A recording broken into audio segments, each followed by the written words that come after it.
Shalom ou bracha. Nous ne sommes pas assez conscients de la gravité du lachon hara, nous dit le Chafetz Chaim. Cette faute, la médisance, qui équivaut aux 3 fautes graves, comme il est dit dans la Gemara de Arachin d'Aftet Vav Amud Aleph. Et le Midrash dans Teilim nous enseigne. Tana deve Rabbi Ishmael. Rabbi Ishmael enseignait. Kol hamesaper lachon hara. Tout celui qui médit, Magdil avonot keneged shalosh averot. Il est aussi grave que s'il avait commis les 3 fautes qui sont l'idolâtrie, la débauche et le meurtre. Il amène des versets à l'appui.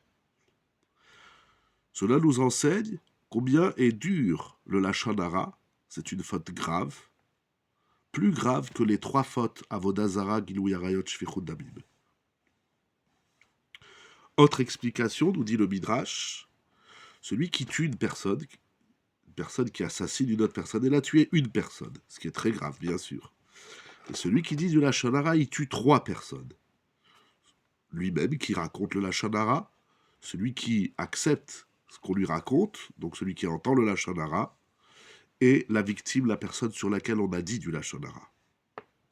On apprend cela de Doeg, qui était le conseiller de Shaoul, du roi Shaoul. Il avait dit à propos du roi Achimelech devant Shaoul, et 3 vont mourir. Shaoul qui a écouté ce lachon hara, il va mourir. Achimelech sur qui le lachon hara a été dit, et Doeg lui-même qui a dit le lachon hara. Là aussi, il y a des versets à l'appui.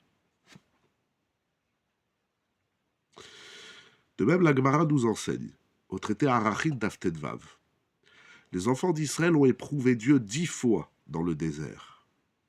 Mais Akadosh Baruch Hu, il va sceller son décret lorsque les explorateurs vont médire. Le Midrash nous enseigne encore, le Midrash Teilim Shochartov et le Yerushalmi dans le premier chapitre de Péa, du temps du roi Achav. Achav, c'était un grand rachat qui a fait beaucoup d'avodah zara. Et même si donc il commettait l'idolâtrie, il gagnait toutes les guerres. Il remportait toutes les victoires. Parce qu'il n'y avait pas parmi eux de gens qui disaient du lachon hara. Achav, alors qu'il faisait la avodah zara, qui commettait l'idolâtrie, c'est très grave. Achav, c'est le pire roi d'Israël. Mais étant donné que dans ses rangs, on ne disait pas de lachon hara, on ne disait pas, il remportait toutes les guerres. Incroyable.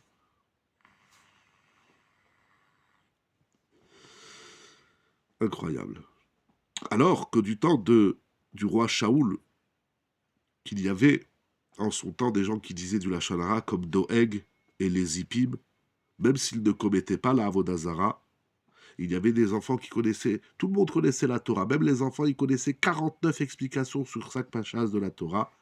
Ils allaient en guerre et ils perdaient la guerre. C'est incroyable ce qui est écrit ici, Morav et Rabotai. On ne se rend pas compte. Le lachon hara, même si on ne fait pas de la avodah zara, eh bien, on subit des catastrophes. Et si on ne dit pas de lachon hara, on est protégé, quand bien même le peuple d'Israël commettrait l'idolâtrie. C'est incroyable ces enseignements que rapporte ici le Chafetz Chaim.